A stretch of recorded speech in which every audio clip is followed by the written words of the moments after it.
slideshow from the Welcome to Interviewing Effectively. I'm Christina McCracken from the Center for Career and Calling, and this is... I'm Patty Farmer, and we're going to spend the next 20 to 30 minutes going over some information on how to interview effectively.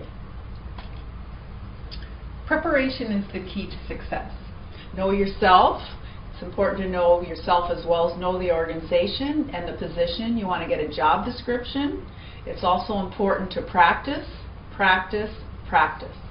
Know what time the interview is and make sure you arrive with a couple of minutes so that you're not rushed. Know where it is. Dress appropriately. If you have any questions about this, you can ask the person who set up your interview. You always want to be more formal rather than less casual. And make sure to bring what you need, which is a portfolio where you have a fresh copy of your resume, a pad of paper where you can write questions that you may have and take notes during the interview.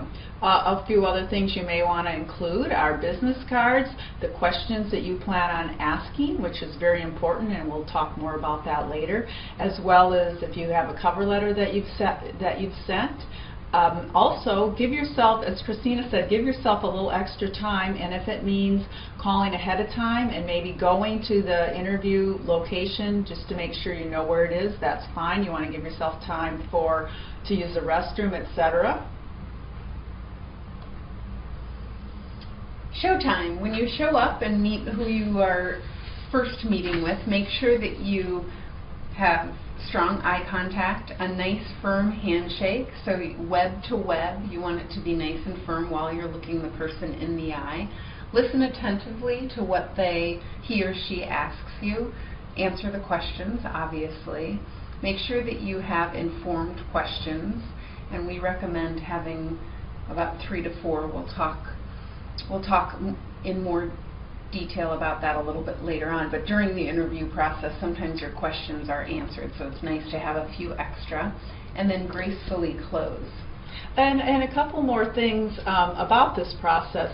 If someone asks you a question that you don't have the answer at the tip of your tongue, which is probably pretty common, it's okay to stop and pause and comment, gee, that's a good question. Let me take a couple moments to think about that. It's also perfectly fine to ask for clarification. In regards to the questions that you're going to ask them, you want to avoid questions regarding salary and benefits until the very end of the interview, once you've agreed that the job is a good match for both you and the employer. Also asking questions that you can ask are regarding the culture, what's it like to work at that specific company, what would make a person successful in the specific role, and you may even want to ask the recruiter or the hiring manager why they enjoy working at the company. Great. After the interview, it's important to evaluate what you thought of the position, what you thought of the organization, if there are any other questions that you might have that you weren't able to ask during the interview. We do suggest that you have a file somewhere with information on your interview so that you don't forget things. We often think we'll remember, and then you have another interview and you can confuse things. So just take a couple of minutes right afterwards on that same pad of paper that you're bringing to the interview to jot down your notes. Always make sure to send a thank you note. We recommend that you send an email within 24 hours and a handwritten note within 48. A handwritten is nice because not everyone does it. And it's also nice to include something specific that either you talked about or the person who was hiring you mentioned or was interested in. So thanking them for their time, but also saying, I found an article that I thought you might find interesting, something like that. Or perhaps you failed to share some specific information about yourself that's relevant to the position. You may want to include that in your thank you note. And again, it's another opportunity for them to see your writing skills, so you want to make sure that it is grammatical and error-free. And then inquire, you can ask nicely what the next steps are, what you should be expecting in the next couple of weeks. Sometimes things move quickly and sometimes things move rather slowly. So it's just nice to let them know that you're still very interested and that you enjoyed the interview and learning more. And could they please share with you some of the next steps? Does that include a second interview, for example? Yeah, again, your goal is to know, to get a second interview and to actually get a job offer. And then at that time you can decide if it's a good fit for you and make a decision. But you always want to go for the job offer, which would include going for the second interview. So what is the interviewer looking for? The ability to communicate and intelligence, very important. Self-confidence. You really want to know yourself and to be able to articulate your strengths and your skills and your abilities as they apply to the specific position, and to come across as somebody who's focused and is confident that they can come in and do the job. Willingness to accept responsibility. So again, we talked about showing up on time, showing up dressed appropriately with the things that you should have. Initiative, leadership, energy level. Enthusiasm is very important, so make sure that you've slept well the night before, you've eaten a nice breakfast, and you're ready for this interview. You also want to communicate your interpersonal skills. You want to be yourself. You are, of course, in the interview, but you want to smile, you want to be enthusiastic. Often it helps to mimic the tone of the interviewer. So keep that in mind, although if somebody is exceptionally laid back, that doesn't mean you can slouch back on your seat. You still want to be at attention, but again, you want to come across as natural and confident and with a strong energy level based on who you are. Flexibility, ability to handle conflict. They will ask for examples of this, so it's always a nice idea to have some situations that you can share, and again, we'll talk about that a little bit more later on. And then self-knowledge. It's a good idea, obviously, to know yourself, know your strengths, as Patty mentioned, to have really good examples of what you're good at and some things that you've accomplished. So winning the job interview. A survey of hiring managers and recruiters state that these are the top 3 things that win job interviews. So again, the clear communications. They've seen a little bit of this from your resume probably, and then your cover letter, a writing sample. Strong human relations. People want to work with people who are not only capable, but who are strong interpersonally and know how to interact with both internal employees and external people. I've heard hiring managers say that they'd much rather hire somebody who has good human relations skills and communicates the ability to get along with coworkers and clients, more so than someone who perhaps has stronger qualifications but has lesser human relations skills. Right. Easier to learn the skill set that a lot of jobs require, a little more difficult to teach those strong human relations skills. And then enthusiasm for the job. We can't emphasize this enough. People who are hiring want to hire people who have a lot of energy and a lot of passion or interest in what they're doing, what they're selling, what they're contributing to. So show your enthusiasm. Interviewing for jobs can be stressful. It's a hard situation for many people. Make sure that you smile and make sure that some of the stories that you have prepared to articulate your skills and strengths show a little bit of your personality. Also, pay attention. Often we have, the way we talk to our peers and friends isn't necessarily the way you want to come across in an interview. So watch things like and like, using well, like that, or, and I know that some slang that maybe is perfectly okay with your peers, but you may be talking to someone who's a different generation, and so you want to, again, be aware of how you communicate. So some key questions to prepare for. Tell me about yourself. Why do you want to work here? What's wrong with you anyway? And what are your salary expectations? The first question, tell me about yourself, is probably the most important question. And students and people sometimes misunderstand this. thinking that the person's asking, you know, where they go to school or where they grew up or how many siblings they have, and really it's a question that is asking, why should I hire you? What value are you going to add to our organization? So it's an important question to have an answer to that summarizes your experience, your strengths, and your skills that you can bring to this specific job position. It's okay to tell a little bit about your background and that you went to SPU and what your major was, but you want to quickly go into, again, what are the relevant skills and background and strengths as they apply to the position for which you're interviewing for. And that goes into, that translates also into being able to answer the question, why do you want to work here?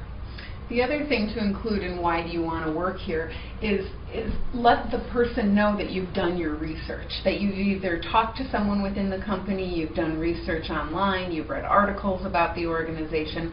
Let them know that you know what they do and what they do well. So this is an opportunity to show that you've done your homework. What's wrong with you anyway? This is often where you may be asked to state a weakness.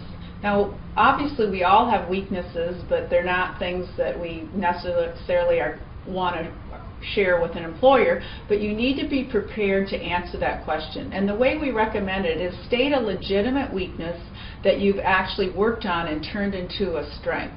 An example I like to use is a student who was very fearful of speaking in front of the public. They took the time to take a class. They joined Toastmasters, where they actually went out and practiced giving speeches, and through that work they were able to improve their confidence in public speaking and told the story of how they presented a class project and the outcome was very positive, and whatever kind of results that were positive you want to include in that story. So again, you want to state a legitimate weakness and tell how you turned it into a neutral, or even better yet, a strength. Great. And then what are your salary expectations? This is a question that usually is best asked and discussed when it's been determined that you are the right person for the role. So have in your head an idea of what you need to live on and what your salary range, required salary range is, but try to avoid discussing the salary in too much detail before it's established that you want the job and that they would like you for the job. So it's typically something that comes towards the end of the conversation after you've clearly expressed how you can add value to the organization. And we have a number of resources online on the Career Center's website as well as in the library that we'll cite later. But if you are, it's really important to do your research and know what your salary requirements are, as well as what the range is for the type of position that you're interviewing for, or the actual, having known what the position is. So back to this question, tell me about yourself. Very important question again. It's what people want. They want to know how you're going to make a contribution to the company. So you want to talk about, rather than saying, well, I graduated from SPU with a degree in history and I worked at the student union building and I also did an internship. A more effective way is to actually tell a story that illustrates some of your key skills and qualities as they apply to the particular job that you're applying for. Again, credentials, that's kind of, as we said, boring. Whereas if you can tell an example of how, well, I ended up working so many hours a week to put myself through school, that's much more interesting than just rattling off a bunch of credentials and degrees and certifications. And in the process, you want to communicate what some of your accomplishments that translates into your passions, and you come across as much more energetic and positive and interesting to a potential employer.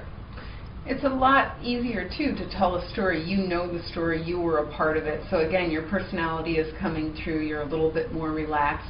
Instead of saying, I'm a junior at SPU, as Patty said, I'm from a small town in Chicago. I have 3 brothers. It's much more excuse me, exciting to the listener say I'm at SPU. Last year I had the opportunity to work on a project. During that project I realized I was really good at leading other people, and so on and so forth. So it's something that you're much more at ease, and it's much more interesting for the person that you're talking to. A little bit more about tell me about yourself. Tell a brief story. Keep it pretty short. Just again, highlight your strengths and skills. As we said, stories naturally convey enthusiasm, and you're more at ease. And then when you're telling this brief story, break it down into 3 parts. Talk about the challenge you faced or the situation you were in, what actions you took specifically. So even if you were working on a group project, talk about what you did specifically. That's what they're interested in at this time. And then don't forget to include the results you produced or the outcome of the challenge. You want to practice these stories. Don't think you can just walk in and have these stories roll off your tongue. You want to take the time, you want to be organized, you want to rehearse them, as I said, and you want to actually practice and rehearse them until they actually sound unrehearsed. And also when telling your stories, again, you want to tell about the positive stories, and practice enough that you'll come across as relaxed, you'll be smiling, you'll come over as having good communication skills, you'll be more engaging, and communicate the fact that you know yourself. Most hiring managers and recruiters will ask behavioral interview questions, believing that past experience reflects a good predictor of future behavior, performance. So some examples, we have some examples listed here. Discuss a time when your integrity was challenged. So again, you're going to include how you handled the situation, state the outcome, and then you can even add that looking back now with more knowledge or more experience, you might have done some other things differently. Also, you'd want to, even though it was part of a group, perhaps it was part of a group project, the employer wants to know what your role is. So rather than saying we, you want to talk about yourself using I. Great. And then another example of a question is, tell me about a group project that was difficult. So even though we're suggesting that you keep these stories short, it's nice that you keep them very specific. And again, don't forget to include the outcome.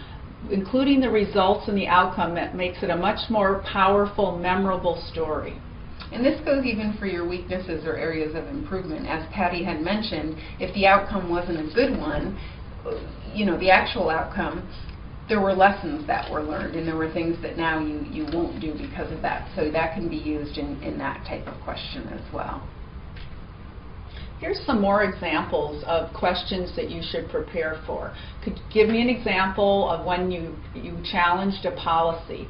Now, perhaps you don't have a specific example that is specific to challenging a policy, but if you don't, you may want to come up with something that's related. Maybe you want to talk about a class where there was an issue or an organization that you were in. Tell about a time when you had to meet a short deadline. This question they're asking about how you work under stress. So maybe you worked on a project that had a short deadline or something similar. Discuss a recent experience when you had a conflict with a colleague. This one, obviously, it doesn't necessarily need to be a colleague or a co-worker. It could be a classmate. It could come from a volunteer situation. It could come from a paid job. It could come from a class project. There's a lot of group projects that go on at SPU. It could come from a situation in the dorm. Perhaps you were involved in a club or again, a campus organization, and there was an issue with a classmate.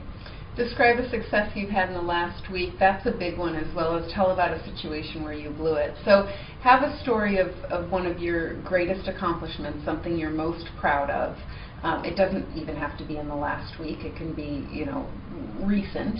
And then tell about a situation where you blew it. Again, this is a mistake question, and they just are looking to see how you have resolved it and what you've put into place to make sure that you know where your areas of improvement are and how you're going to compensate. So again, these are just little ideas where you should have examples or stories for each one. Here's some more tips for effective behavioral interviewing. Answer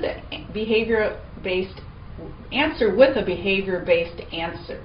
So rather than saying, well, if I was in that situation, this is what I would do, you could say, well, when I was working as a barista at Tully's, I had a situation where a customer challenged me, etc., etc. Again, you want to think through and practice these ahead of time. Don't be like a deer in the headlights in an interview where you have a blank expression on your face. That is not the right way to land a job.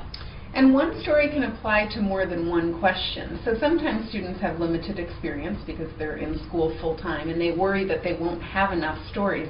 You can use the same story but highlight another part of it. So know that one story, if it's a big project you worked on and there were lots of successes but also some challenges, some interpersonal conflicts that were resolved, you can use the same story but just focus on a different piece of it.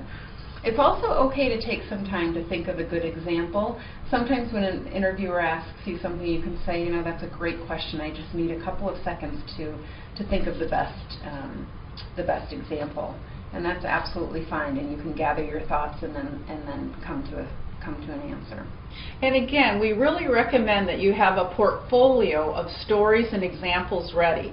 So you want to go into that interview with probably 6 to 8 really good stories that illustrate your key skills, knowledge, ability, and accomplishments. And by the time you leave the interview, you want to make sure that somehow those stories have gotten on the table. So having your stories prepared will be really valuable, and you'll be able to use them answering a wide variety of questions that you're asked.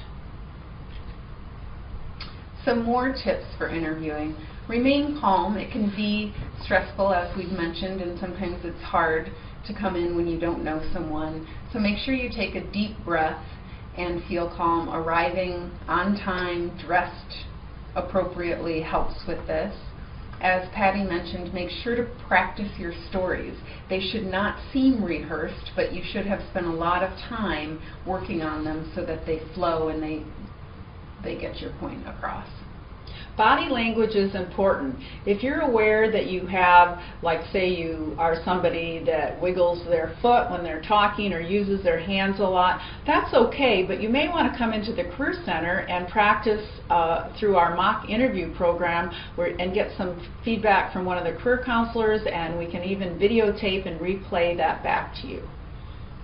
Make sure to speak clearly. One mistake that people who are interviewing make is speaking very quickly, and as we mentioned before, a lot of uhs and likes. Do your best to again take a deep breath and answer questions clearly and slowly. You want to elaborate on your responses. You don't want to give somebody such a brief answer that they're having to probe for more. So whenever practical, you want to go into some details. Again, if you've got your stories, you're going to be able to come and coherently talk about 60 seconds or less and communicate stories illustrating your key skills, strengths, and abilities. And usually the interviewer will ask if they need clarification or they'd like more information, but you can always ask, was that enough, or would you like me to give you another example? So don't hesitate to be the initiator. If you have questions of your own, or if the person's looking like they need more information, you can say, would you like me to provide another example? And again, focus consistently on your positive, strong points as you prepare and present your stories. And here, this is if you're great at organization and you're great at attention to detail, and that's what the job calls for, make sure that you mention this a few times and have a few different stories that focus on these skills. And as we talked about earlier, be prepared with pertinent questions. Often I say to students, the questions that you ask are almost or as important as the questions that are asked of you. So you want your questions to reflect that you've done some research and that you've given some thought to the particular employer you're interviewing with. You don't want to ask questions that you could find out the answers online. You want to go research the company and come up with questions based on the information that's presented online. Again, also asking questions of the interviewer, as well as questions about the company culture, about projects you'd be working on. Ask them to describe what success would look like for the person who is hired in the position in 6 months, those types of questions. And people do like sharing about themselves and sharing about the company, especially if they like working there. So asking what is it that you like most about working at this company is a nice question to ask. We have gone and included a YouTube video on what not to do. So please pause on this presentation to view the following YouTube link for a kind of fun illustration on how not to interview.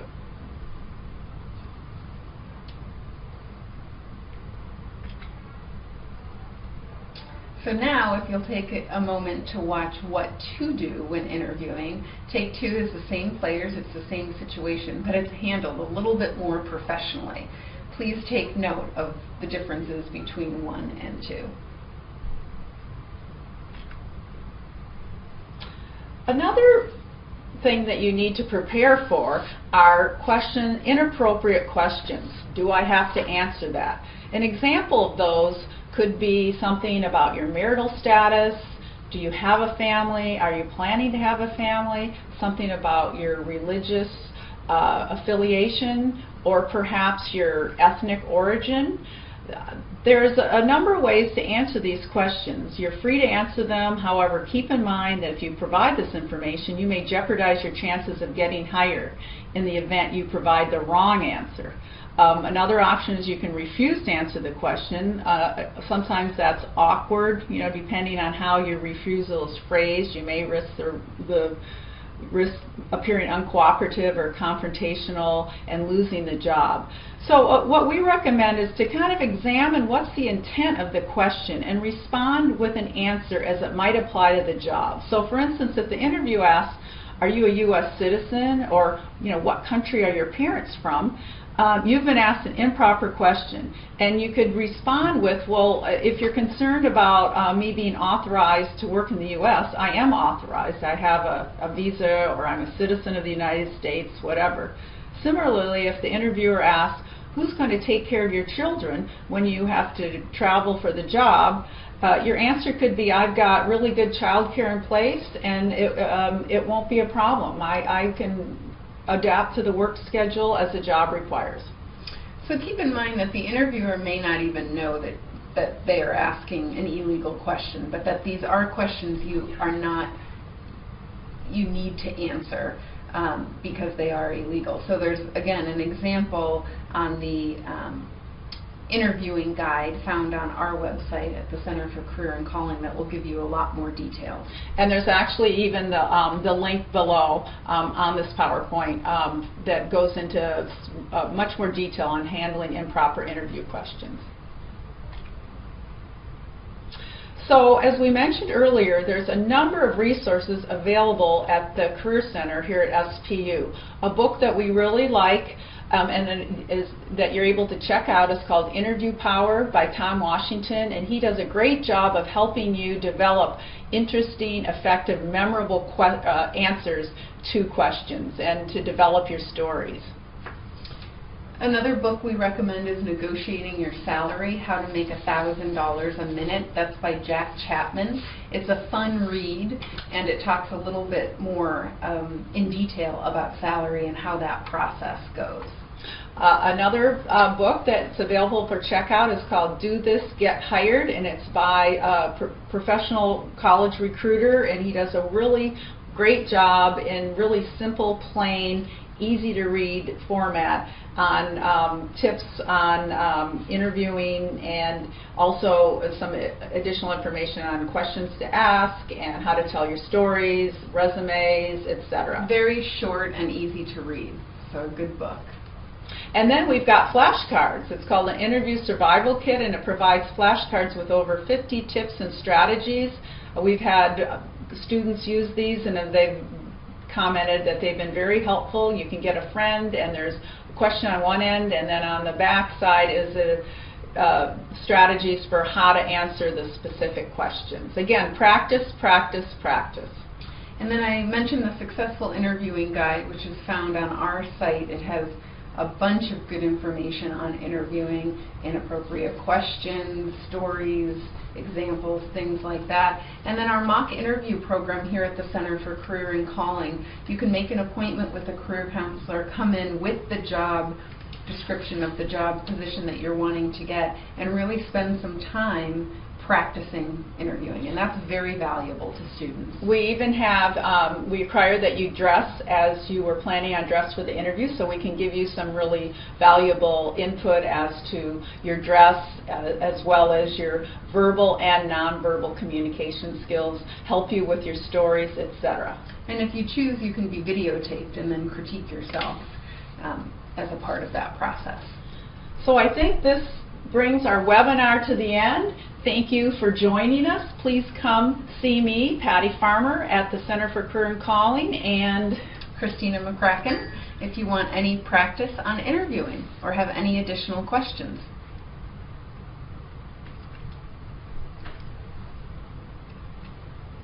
I hope we recorded it. Yeah, if we didn't, we can leave that.